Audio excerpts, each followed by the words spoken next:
भगवान गणेश जन्माची कथा आपणा सर्वांना माहीत आहे. माता पार्वती ही देवी पराशक्तीचे म्हणजेच सर्वोच्च ऊर्जा रूप आहे. मानवी शरीरात ती मूलाधार चक्रात कुंडलिनी शक्ती म्हणून वास करते. जेव्हा आपण आपल्या आतल्या अशुद्धीपासून मुक्त होतो तेव्हा भगवान स्वतः येतात. असेच घडले जेव्हा माता पार्वती स्नान करत असताना भगवान शंकर अघोषितपणे आले.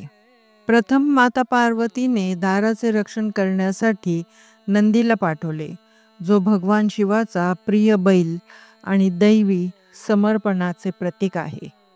नंदीचं मन पूर्णतः शिवामध्ये विलीन असल्याने त्याने प्रभूंचे आगमन ओळखले आणि त्यांना आत जाऊन दिले. यावरून हे दिसते की आध्यात्मिक साधक जो पूर्ण समर्पित असतो तो देवीच्या शक्तीत सहज प्रवेश मिळवतो.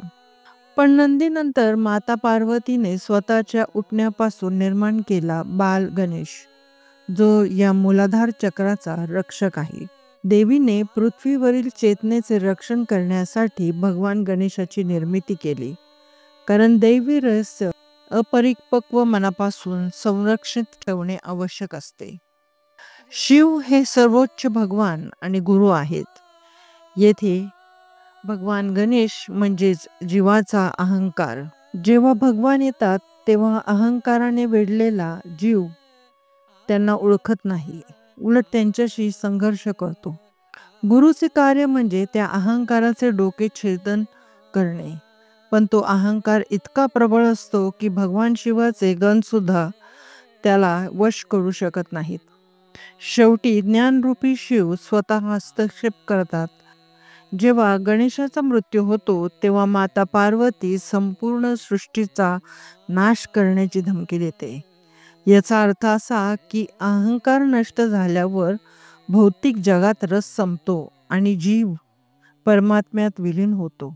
भगवान शिवाने गणेशाला पुन्हा जीवन दिले आणि त्याला हत्तीचे मस्तक लावले.